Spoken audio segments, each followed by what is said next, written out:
We have a special guest moderator this evening, Miss Brittany Butler, who was actually one of our guests back in February. So some of you may know and recognize her. And then, of course, we have Michelle Treese here as well. And we have return guests who had a very interesting conversation not too long ago. But I will let Brittany and Michelle introduce them and we'll go ahead and get started. So I'm going to toss the video over to them now. Okay, welcome, folks. Yes, you guys remember we had Adam and Felipe here before, very energized conversation. So we're gonna get back with them again. Yay for Brittany being here. Caitlin, we miss you. We love you out there in the world. It's a pleasure to be here with you all tonight. I am filling in for Kat, and I thought, in looking at the recording from last time with Adam and Felipe, they mentioned a lot about this concept of maybe like black male and black and light being in our language. So I thought to start with this quick reading by Jackie James. Black male, black list, black mark, black Monday, black mood, black hearted, black plague, black mass, black market. Good guys wear white, bad guys wear black. We fear black cats in the dark continent. But it's okay to tell a white lie. Lily white hands are coveted. It's great to be pure as the driven snow. Angels and brides wear white. Devil's food cake is chocolate. Angel's food cake is white. We shape language and we are shaped by it. In our culture, white is esteemed. It is heavenly, sunlike, clean, pure, immaculate, innocent, and beautiful. At the same time, black is evil, wicked, gloomy, depressing, angry, sullen. Ascribing negative and positive values to black and white enhances the institutionalization of this culture's racism.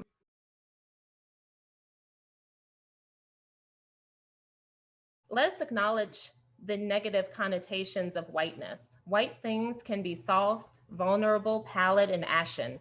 Light can be blinding, bleaching, innovating. Conversely, we must acknowledge that darkness has a redemptive character, that in darkness there is power and beauty. The dark nurtured and protected us before our birth. Welcome darkness. Don't be afraid of it or deny it. Darkness brings relief from the blinding sun, from scorching heat, from exhausting labor. Night signals permission to rest, to be with our loved ones, to conceive new life, to search our hearts and to remember our dreams. The dark of winter is a time of hibernation. Seeds grow in the dark, fertile earth. The words black and dark don't need to be destroyed or ignored, only balanced and reclaimed in their wholeness. The words white and light don't need to be destroyed or ignored, only balanced and reclaimed in their wholeness. Imagine a world that had only light or dark. We need both, dark and light and dark. That's beautiful.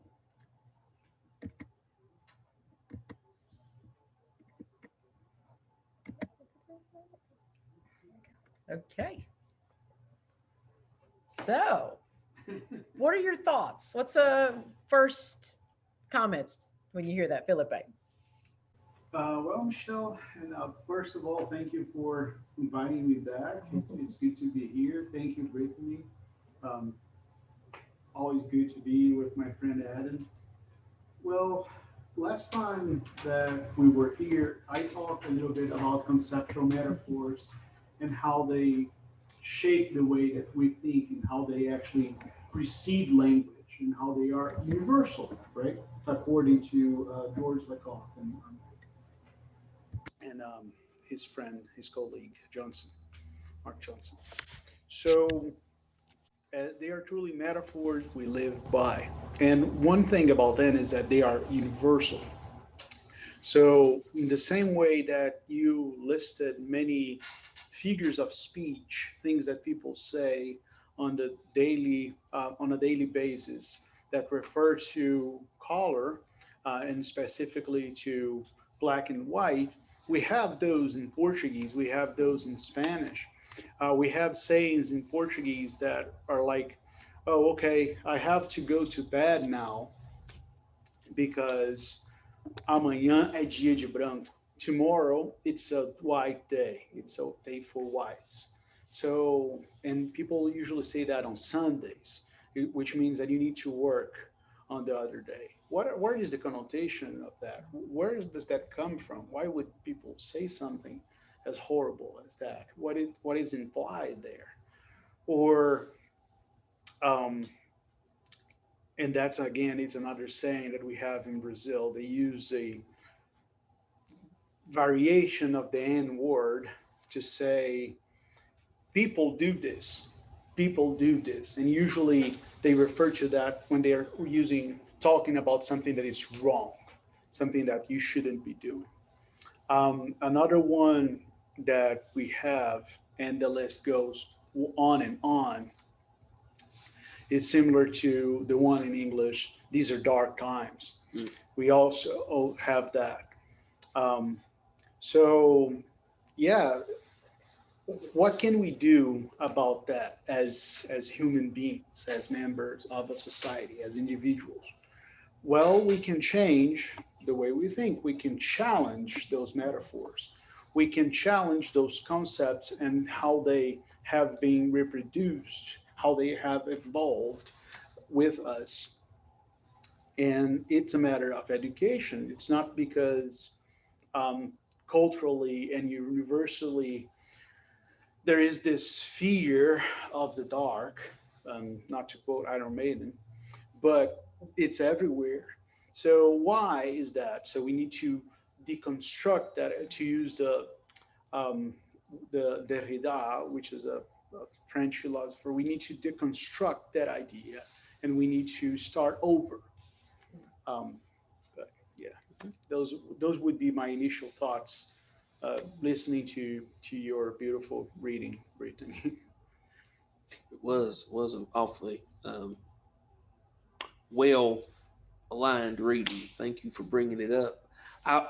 What comes to my mind is how uh, black and white are social constructs, and that's a very, I think, challenging topic for folks in the community to embrace, folks in the country to embrace. Um, but uh, um, but if we think about a history that that crafts laws, that well, actually devises a document that's going to compartmentalize a group of individuals.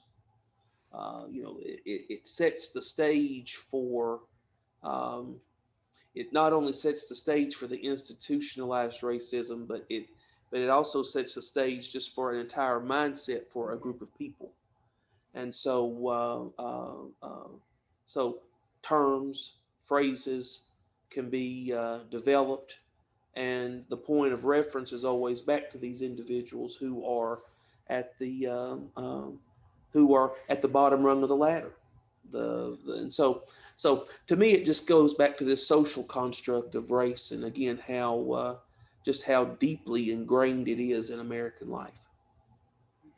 Yeah, yeah, I agree, Alan. And I think one of the challenges that we have as a society is to differentiate between identity and labels, right? Because yeah, the categories are one another thing that we use to make our thinking more effective. Um, Talking about the same philosopher that I was thinking, Lakoff, he has another book called Women, Fire, and Dangerous Things. And he named that book that way to catch people's attentions, right? It's not that that's a real category, but it is a real category from one language, from, I forgot now from which one, but from one language from Africa. It's a real category. Women, fire, and dangerous things, that's one category. So we create those categories culturally as a society, and then we build up onto those. So they are on, if we were talking about metaphors before, then comes language, and then comes the categories that we create with language, again, to help us with our thought process. But categories play a role in identity, but they are not identity. And I think that's what confuses people when they hear those discussions that they, no, but I am, I identify as this, but that's good. That's how you are building your identity. And we need to respect that. And it's not a category, it's a different thing. And moreover, it's a choice. If you're choosing, if you're building your own identity and you would like to use a category, that's fine. But I think we have a problem as a society as a whole, and not a society, but as human beings, we have a problem with how we deal with what is public and what is private. Mm. I think identity it's something private that you build in public. You build with your contact with everyone, but again, it's personal. And people have trouble respecting um, those private things, right? I think as we move forward, I would like to see politicians, for instance, discussing more about public things rather than private things. I think who someone chooses to have sexual relationships with, for instance, that's something that's private. No one should be discussing that. That's something that you are doing with another someone who's choosing to be there. And I don't know why they make that a matter of public discussion. Public discussion should be public health, diseases, virus, right? To avoid pandemics. Um, um, but yeah, it's, Well, interesting, very interesting, because there is something to be said about public policy, mhm. as you mentioned. So the economy, foreign policy, etc., public discussion. But interestingly enough, I think in American life, particularly modern politics, but I guess we could make the argument, from the very founding, uh, the country has struggled with the culture wars. That's the term we use now. Mhm. But the idea of the private. So think about, oh gosh, say the 1600s. We know what 1608. Jamestown's founded 1620, 1619. First 20 Africans get here. By about the 1660s, you're going to see a situation in many of the southern colonies, and you're going to see a situation where you have white Europeans who have come to the colonies, particularly the southern colonies. You've got the African slaves. Relations have occurred, and there will be offspring from the relations. In some cases, you're going to have uh, men, women, offspring, and the European individual, 9 times out of 10 is a man, will die. The child now has the right to assume control of the property. And you're going to see cases throughout states like Virginia and Maryland where these children, who are what we would now call biracial children, now are heirs to property. Dynamic develops in many of the southern colonies to where in this patriarchal system, the firstborn is usually the recipient of the property. In particular, the firstborn will take, this is my language, but will take uh, uh, the lineage from the father, Mhm. right? But in about the 1660s, you're going to see legislation develop where the lineage will come from the mother. So states like Virginia, Maryland, and whatnot will actually pass legislation so that the lineage comes from the mother. Again, at this particular point in time, the man would be European, the female would be black and African. Mm-hmm.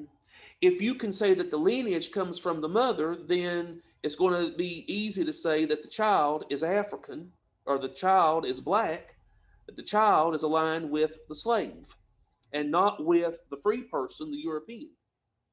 And so it's interesting. So I'm just going back to the point about how laws are going to be crafted because of this thing called miscegenation, or what we now call interracial relationships. Mm-hmm. So there's something to be said about how American politics has roots in dealing with the personal. And of course, in today's time, we know quite clearly the legislation that deals with, going to your point, the personal. But just want to give a little bit of historical context there. So, yeah. And Adam, do you know if, because wasn't the word or term white crafted as well? Was that probably around the same time? You are exactly right. You are exactly right. So there wasn't such a term until about the late 1600s, maybe shifting into the I guess maybe the 18th century or so. So the idea of what it is to be white, yeah, yeah, yeah, yeah. So Can you give us some background on why that happened? Why all of a sudden there was a need for the word white?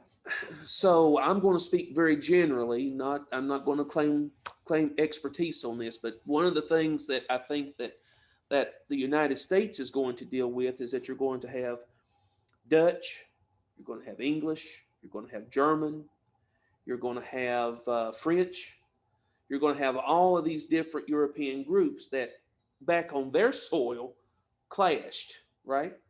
So now here in the United States, you know, at one time Irish. So you just think about all these different European groups at one particular point in time that may have their issues. As the United States, of course, as the colonies are developing, those territorial distinctions are going to remain. But once we get into the United States of America, 1789, and so as we move into the 1800s, you know, you're going to begin to see this idea of, you know, what is the unifying factor? And one could argue, well, it's the promise of well, the notion of democracy, the promise of economic opportunity. But there are certain things that's going to take all of these respective European groups and unite. So by the time we get to, I guess, the beginning of, I guess, maybe the 18th and 19th centuries, you're going to see where, again, European individuals can find unity compared to, again, their African counterparts. And then we're going to see these particular phrases such as white as opposed to the Negro, the colored, the mulatto. There's going to be these particular terms to distinguish. But at least instead of talking about the English and the French and the German and the, you know, there's going to be a unifying factor there. And in terms of, again, skin color. So we see these social constructs. We see the whole idea of race, you know, white and black. Mm-hmm. And it's interesting to notice that everything that happens in the US has an impact throughout the globe, right? The US is a reference. It helps build up the identity of other countries, especially when we're talking about America as a continent, as a whole, right? The first name that Brazil had was United States of Brazil when we became a republic. We were the United States of Brazil. Well, after being an empire. So I think second name, well, fourth name. Now, where is this? Because I am so not the history major. But Okay, this is by the end of the 19th century, beginning of the 20th century. That's when it happens. And the whole concept of white is going to have an impact there in the politics there as well. I think I talked about this briefly last time about the whitening Mhm. of the Brazilian Mhm. population and how it was a project from First Empire and then from the First Republic. But it comes from there, and yeah, it's just I think that's one of the reasons that I decided to come here, right? To be a professor here rather than a professor in Brazil, to work as an activist here, because I think that I can have a bigger impact by doing things here, by contributing for politics discussions here rather than in Brazil, because whatever happens here will Mhm. reverberate in other countries as well. Hmm. And that's actually a question I had from last time. I don't remember, but the you mentioned the whitening of that Brazilian Hmm. author. Was that Hmm. something he was choosing to do himself to be more accepted, or like society doing that? That's a question that the critics of Machado de Mhm. Assis are still trying to Mhm. answer. Mhm. I think he was accused by some of his peers of being too white, um, but at the same time, there are documents that show racism towards him from other Mm. writers. He was the first president of the Brazilian Academy of Letters that follows the role model of European academies. Brazil to this date has that institution. Portugal doesn't have one, which is something incredible if you think about it, right? The colony has developed that and the metropolis didn't. Hmm. Um, and it is, I think if I would risk it, I would say a little bit of both. Mhm. Um, Society, to a great extent, did that to him because when I was a child in Brazil, when I was a teenager in Brazil, reading him, the picture that they had of him in the workbook was of a white man. And only now he has regained his identity, right? Wow. It's being reconstructed by his critics again. Again, I was taught that he was a writer who was worried about what was happening in the high society of Rio de Janeiro, and that all of his characters were white. But there is no description and no mention of color in his works. He doesn't say this character is white, a lot like Toni Morrison in her works as well, right? You can tell if a character is, well, Right. you know Right. that one of, I forgot the name of the short story right now. No, yeah, I don't know how you would pronounce it. Recitative, Recitafi or IF, recitative. That's a short story by Toni Morrison. And you know, as you are reading, that one of the characters is an African American female, and the other character is a white American female. But you can't tell which, like, who is who. She plays with that throughout the whole story.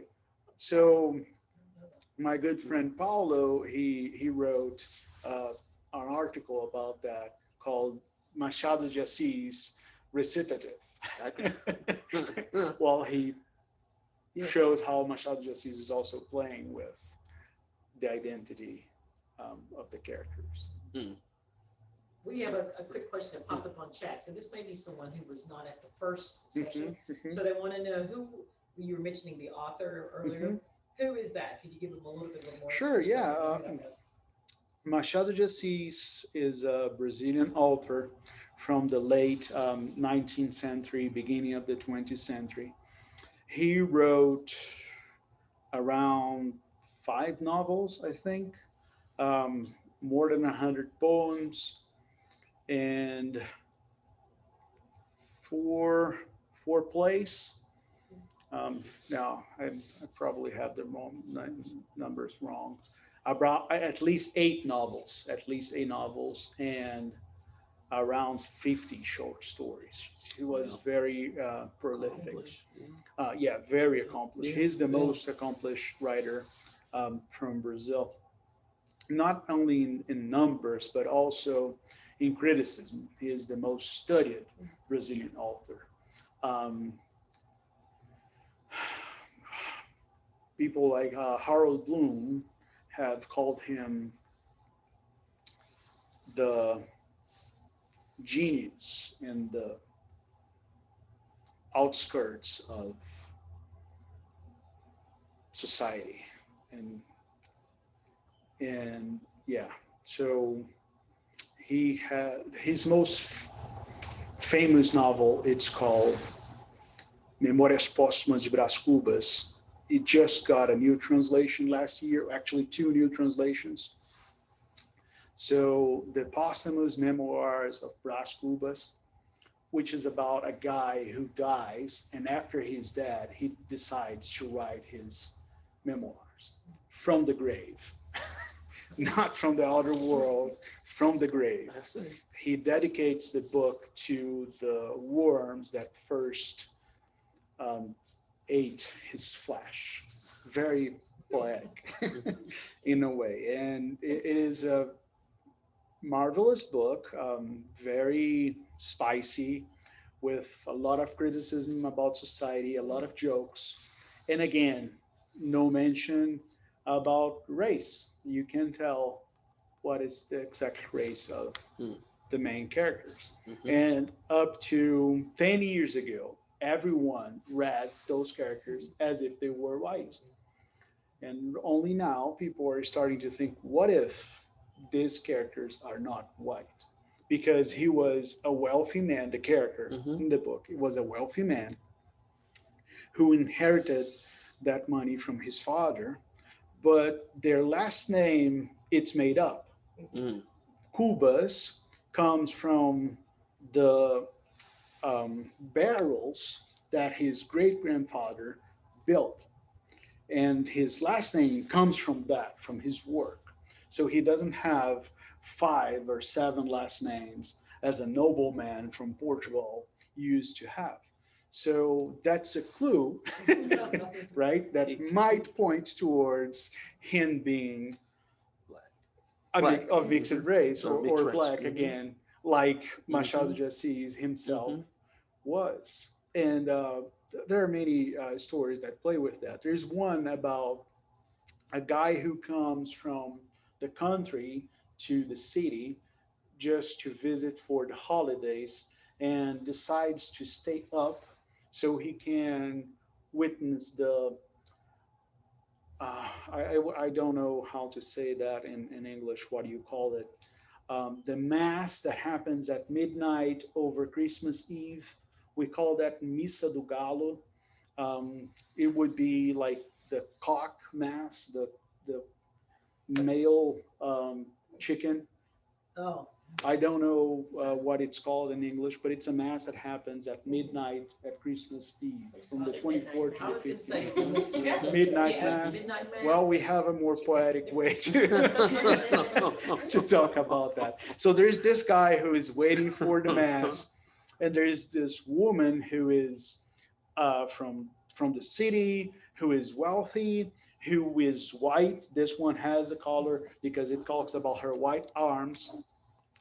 And the man is telling the story about how he thinks maybe she was flirting with him because she stays late night with him as he waits for the mass. And he's not sure. So the whole short story is him telling what he remembers about that night, trying to figure out if she was flirting with him or not. And up to this point, people were reading that and thinking, oh, this is very well written. You actually can't tell if she's flirting with him or not and everything. And then my friend Paulo comes and say, what if he's black?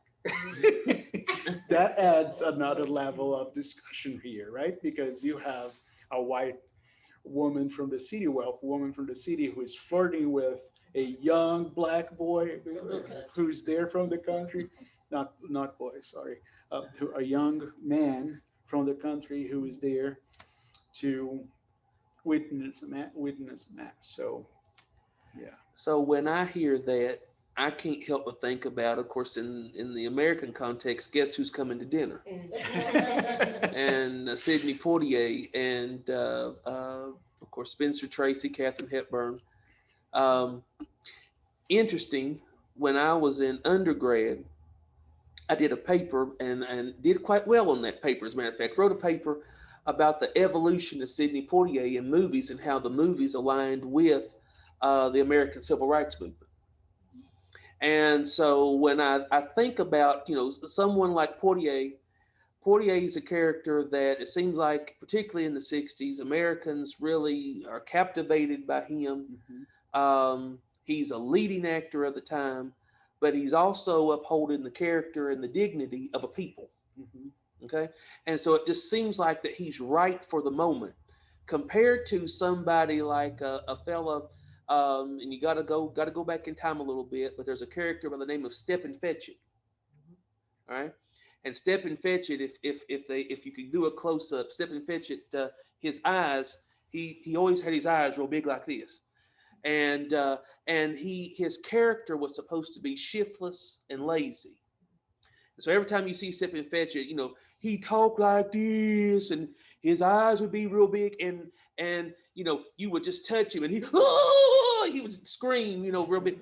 And so interesting, because that particular kind of character defined the movie scene 30s, 40s, 50s. And it's interesting, the NAACP actually awarded him an image award in the 70s, recognizing the fact that because of a racialized society, he was a black man who was making money.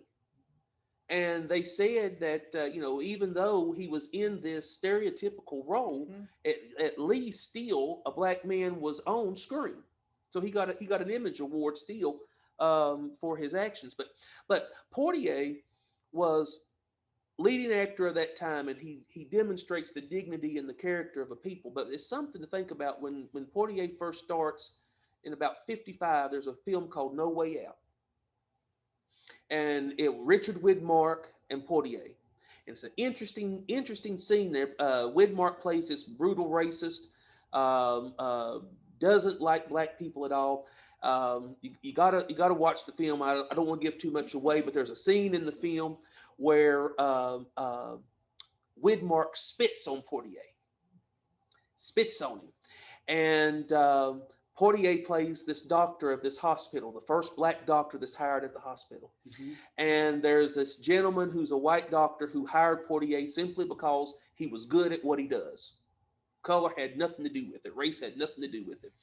And so when Widmark spits on Poitier, you feel the tension in the moment, but the white doctor looks at Poitier and says, "You're better than that. Don't retaliate. You're better than that." Then you get through, there's a series of other films in between No Way Out and In the Heat of the Night. In the Heat of the Night, it's about 67, maybe 68. And it's dealing with this fictional city called Sparta, Mississippi. And Rod Steiger plays Chief Bill Gillespie. Gillespie has his issues and his demons, but he's the chief of this town. And a wealthy white man is shot and killed, and they think that this a black kid did it, and so they're trying to figure out who killed this wealthy white man in Sparta, Mississippi. It just so happens that Detective Virgil Tibbs, played by Poitier, is in Sparta. I think maybe a family member passed away or whatnot, but he moved to Philadelphia. He was a detective in Philadelphia, but he's come back to Sparta, Mississippi to deal with a family issue. And so because here he is this black guy, and he's in town, and the wealthy white man is killed, and they're trying to get to solve the mystery. Poitier is arrested. Fast forward a little bit. Anyway, there's this particular scene where they finally figure out, okay, Tibbs is a detective. They need a detective. Bill Gillespie calls on Poitier.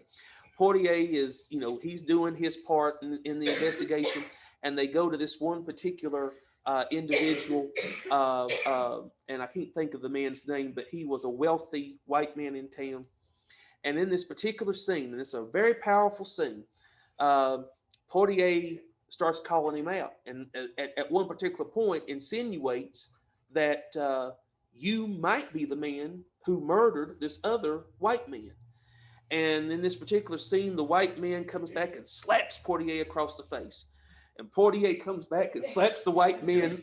And in that scene, Steiger is standing there, and Bill Gillespie, and I mean, it's a great scene because it's 1968, and Chief Bill Gillespie standing there as if to say, "My God, what has happened?"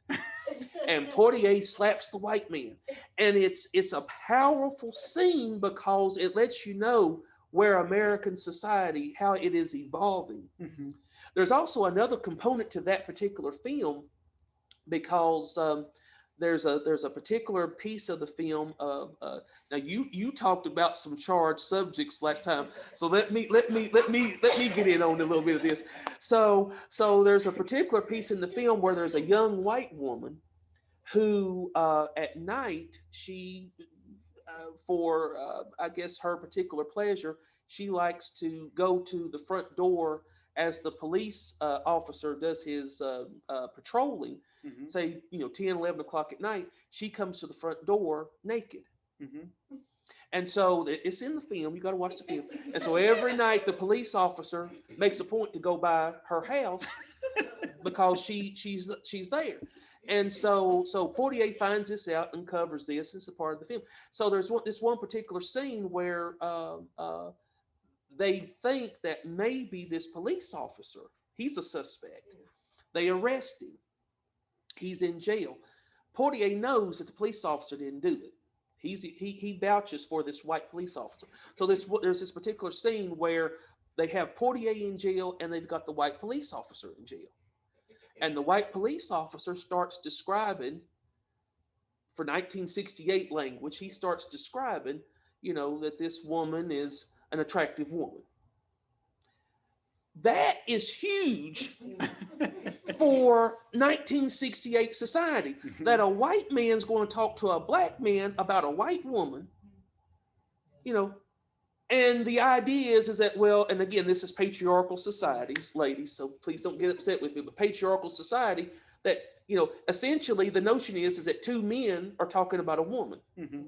But in a racialized context, a white man is talking to a black man about a white woman, knowing that for most of the late 19th century and the 20th century, that certainly got a black man lynched. Many black men were lynched simply for the suggestion that, well, Emmett Till is going to be beaten to a pulp simply because he whistled at a white woman. Mm-hmm. So it's interesting to look at the films of Sidney Poitier and to see the evolution of race and our racial attitudes. So I don't want to get too far off, but yeah. I want to apologize for two things. The first one is that I keep referring to my best friend Paulo as just Paulo. Well, he's actually Dr. Paulo Dutra, professor at UNM, and who is a scholar of Machado de Assis, and I need to be more formal when doing that. But I got too comfortable talking with Adam because he's a friend. Listen, don't apologize for last month. Now, don't apologize for that. And the other thing that I want to apologize is that I mistakenly used the word boy instead of kid.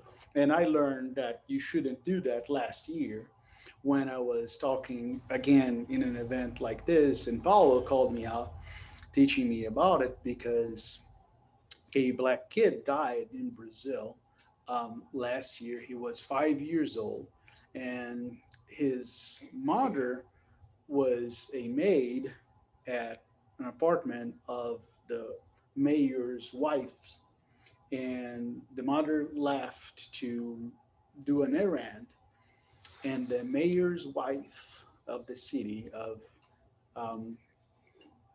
Recife, if I'm not mistaken, yeah, in Pernambuco, the state of Pernambuco. She let the kid go up in the elevator by himself, and he jumped from the window of the 12th floor. And we were talking about how, unfortunately, the violence and the death of African Americans, it's an issue both in Brazil and here. And that's one thing that I like to do. I like to bring things into perspective and show that the struggles are the same worldwide. It's because one thing that language gives you, its perspective. Um, I have many friends in Brazil who lack perspective because they can only read in Portuguese. They can only watch the news in Portuguese. So they have to believe in what they're reading. They can't go to other perspectives. And I think that same thing happens here in the US, unfortunately, right? Being multilingual, it's a huge advantage because it allows you to get more perspective about things. So I know that these issues happen in both contexts, and I look forward to watching a movie with Poitier now, and that was an amazing uh, narration. Yeah, I think it's incredible. Um, at the same time, in Brazil, our movies were about porno chanchada. They were Brazilian-made movies that mixed um, the pornographic with jokes, and Brazilian cinema was blooming back then. We also had a movement called the New Cinema, New Movies, by Glauber Rocha, who was flourishing in Brazil and trying to reimagine society.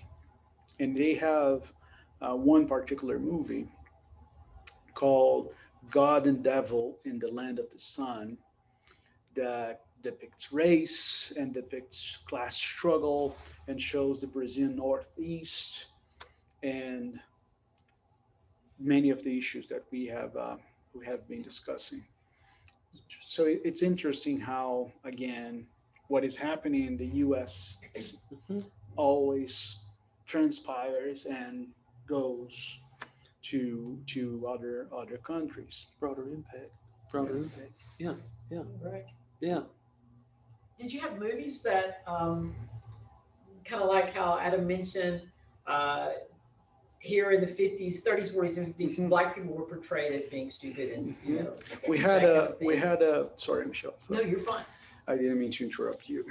We had an actor called Tião Macalé, and he was a huge success exactly in these movies that I was mentioning.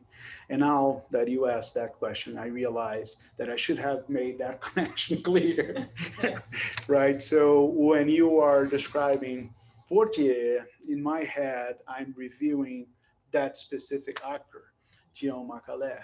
And he had missing teeth, and he would say things like disgusting, but doing a characteristic face and everything like that.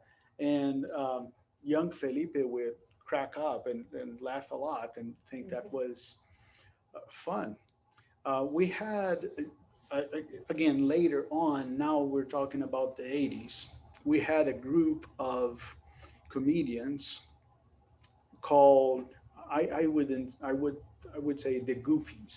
I think that would be a good translation for that. Os Trapalhões, who were composed about four actors. Gigi, Renato Aragão, that was his name. Dedé, I don't even remember his name. I just know the nickname used. Zacarias, that's the third one. And the fourth one was Mussum, who was the African Brazilian component. He was actually a musician, an accomplished musician who performed worldwide. He did a tour in Mexico and the US. His group was called Originais do Samba, and many people don't even know that about him. And he was hired specifically. He wasn't a comedian before; he was a musician, and he was hired for that group, so he would be the African American component. And the jokes about him would be about him being a drunk, would be about him talking with a funny accent, would be about um, how less educated he was than the Gigi, who was the white character. So, or at least portrayed as white, because he was, yeah, I think, yeah, he was portrayed and he was white. And the other two actors were also profiled.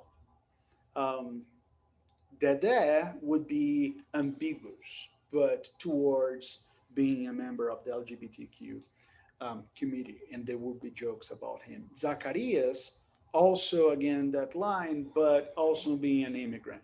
And the other one would be the white mocking the other three, and sometimes portrayed as an immigrant as well. Mm. So yeah, it's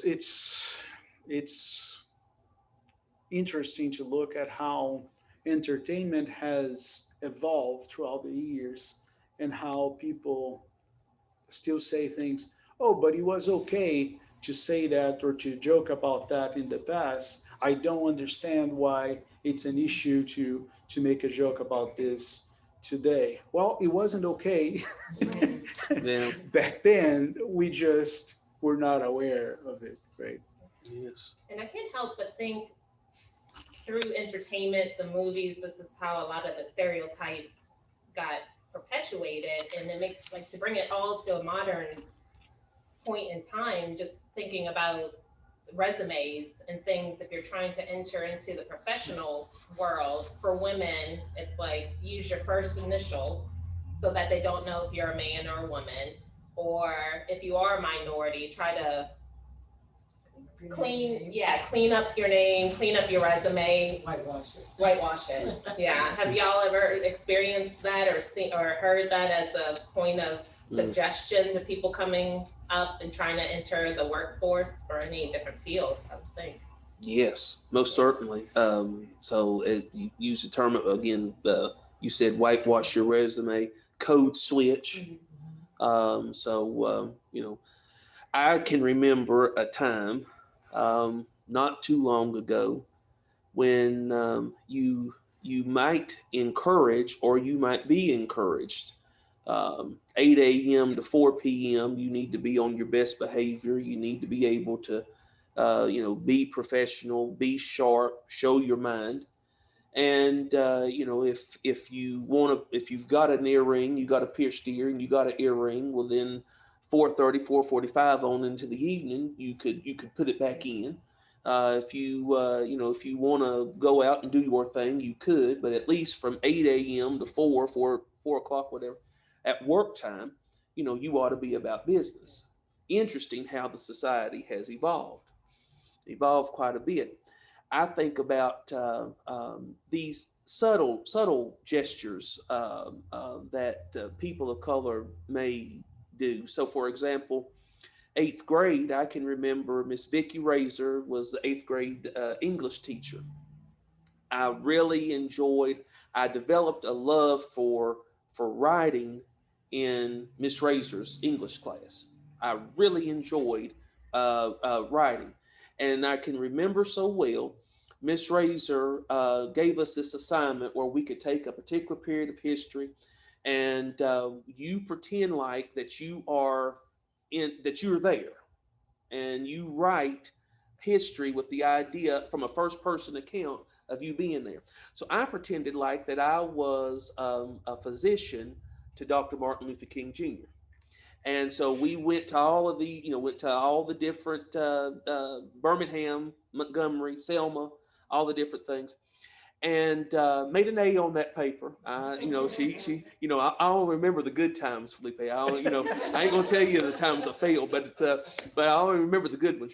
And so, but from that period until I graduated ETSU with a master's degree, all of my topics dealt with the African American experience and race. To me, that was my conscientious attempt to deal with my identity, my sense of self, and maybe we all have experienced it, but I can remember time and time again professors looking at me saying to me, you're limiting yourself. You need to focus on a broader, range. You shouldn't just deal with race. It ought to be and I wonder at times if that was their efforts of trying to encourage me to be my best self, or was that more of them not wanting to address the particular issue? Going back to your point about some of the things that you do, to try to my language, to try to assimilate.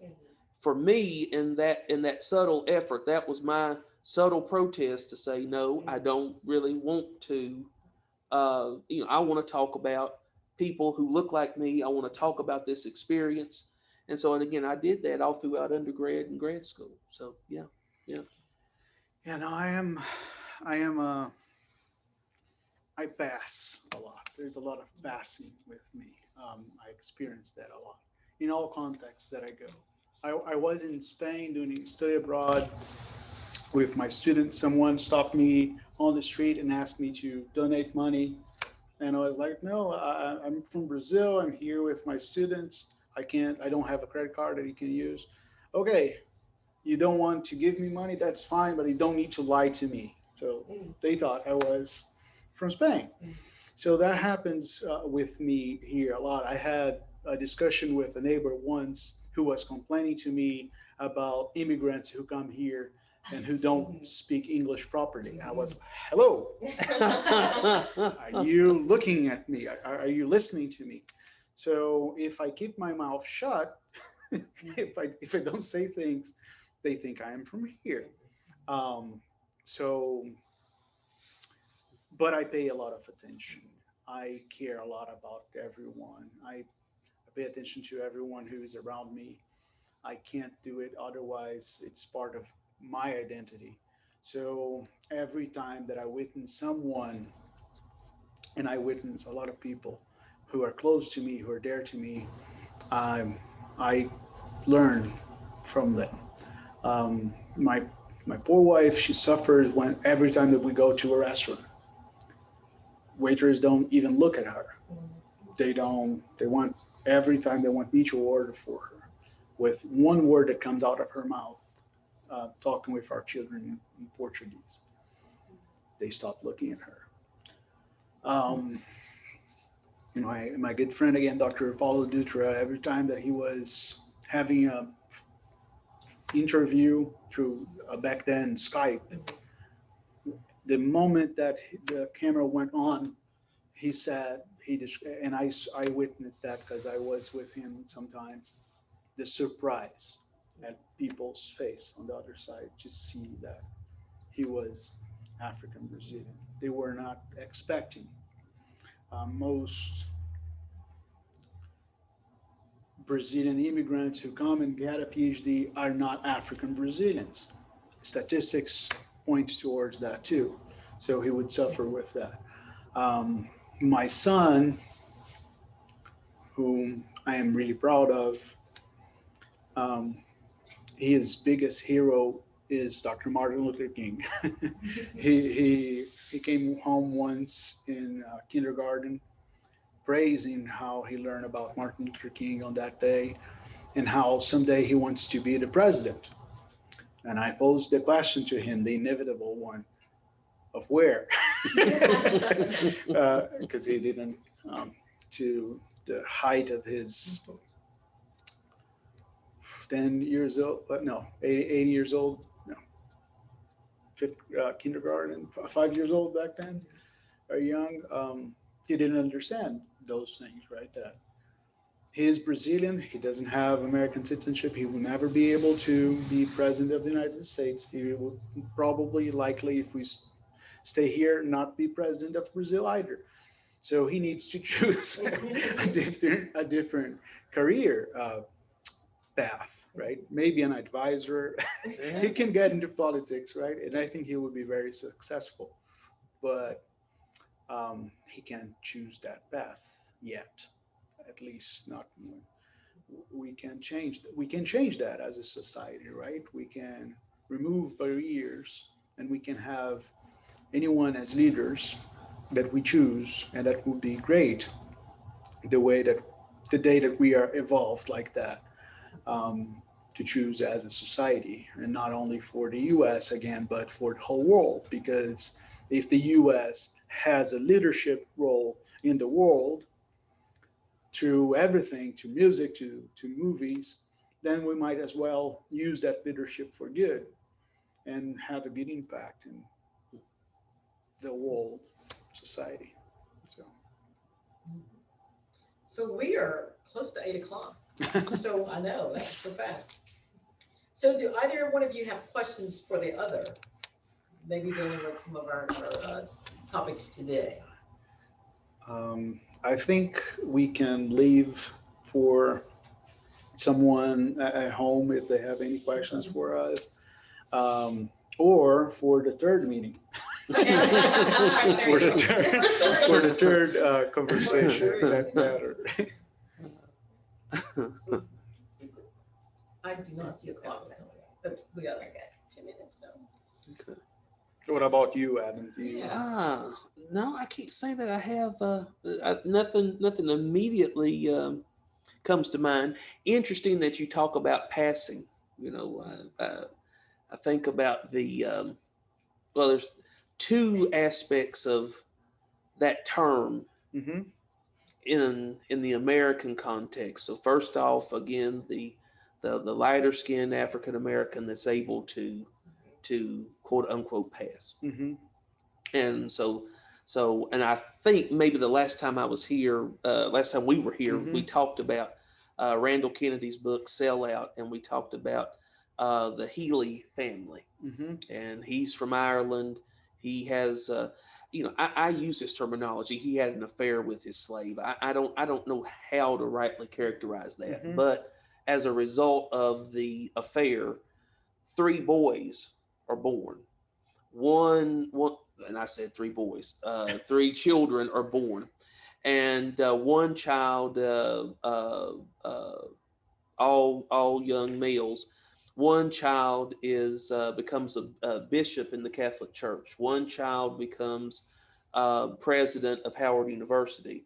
Third child, I think, has a legal career, and and Kennedy talks about the fact of how the uh, uh, even though they come from an interracial background, how they don't claim their black heritage, and so they're able to pass. So throughout American history, we'll see these particular examples. Interesting. Here in Northeast Tennessee, in Hancock County, there's folks known as the Melunjans, and it's this beautiful mix of white, black, and Native American. And you have some people who are Melunjans who will let you know that they are black. You have some people who are Melunjans and they are supposed to be white. And so there's been all of this talk about, well, where do Melunjans come from? Some said that they were Portuguese folks that found their way to the Clinch Mountain area of Northeast Tennessee, Southwest Virginia, which is the biggest question mark. How'd you get from Portugal to some say that, well, they're from Turkey. Some said that, well, they're from Saudi Arabia. Now, I mean, all these different things about the Melungeon folks, but said that the Guardian, the publication, The Guardian, did a study, I want to say about 2013, 2014, and said that they did a lot of DNA testing and things, and said that that the majority of these individuals that their DNA is sub-Saharan African. Interesting how some folks from the Melunjan tradition were able to pass. The other aspect of passing might be, again, you are noticeably black, right?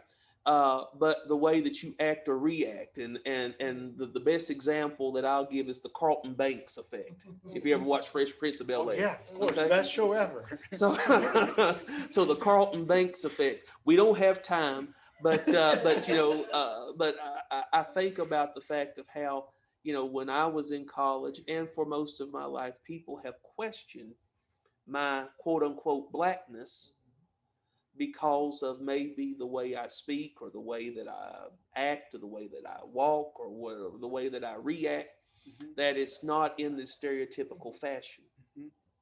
And since I've grown over the past 15 years teaching a class on race and politics, I've come to realize, first off, that black and white, blackness, whiteness, they are social constructs. And I've also grown to realize that because they are social and political constructs, Felipe, that when someone now, if they even begin to question if I'm black enough, I have come to the point to actually retaliate to say, you may not be as black as you think you are, because really blackness is rooted, again, in a political and economic consciousness. You're right. The idea of being black, again, there is a political aspect to being black. The only reason why we talk about, black people in a political context is in the context of voting, in the context of can I live on that side of town? There are laws that historically kept people of color from living on that side of town, from having full autonomy. It's a political construct. It's an economic construct. It's a social construct. So if you think that, again, black is just based on can I bounce a ball or can I run with a ball, or if I'm black because again the way I dance, then maybe you're not as black as you think you are. Anyway. Yeah. That may be conversation number 3. Yeah, that's conversation number 3. We've got to throw the critical race theory conversation in there at some point. that we'll have to have too. Yeah. That's big in my head. Yeah. So wow, this is good stuff. Very, very good stuff. So let's see. We've got some comments. Someone said there's a powerful novel on passing called The Vanishing Half by Britt Bennett. And someone mentioned before Wayne Winkler with John ESU. Melunjan Association. I call him the king of the study of the ones. Yeah. What we got? I feel like clarifying that I am perceived as white, but I don't identify as white, because identifying as white for me has a political meaning and a background that it's kind of poisonous. So I don't identify with what others see as, again, white things. So I have a problem with that. I identify as Latino. That works for me great. I love that. So I didn't have that choice while I was in Brazil. While I was in Brazil, I was perceived as white, and it was hard to choose a different identity. And I had many friends who would question the way that I behaved because I wasn't white enough. I was seen as a communist. That was the label. So I guess I'm a communist Latino in that sense, because I always fought for social justice. And I don't think whiteness identifies with communism. So I guess I was safe in Brazil being a communist to my own mental health. But yeah. Wow. Well, good job. Good job. Final words. That was it.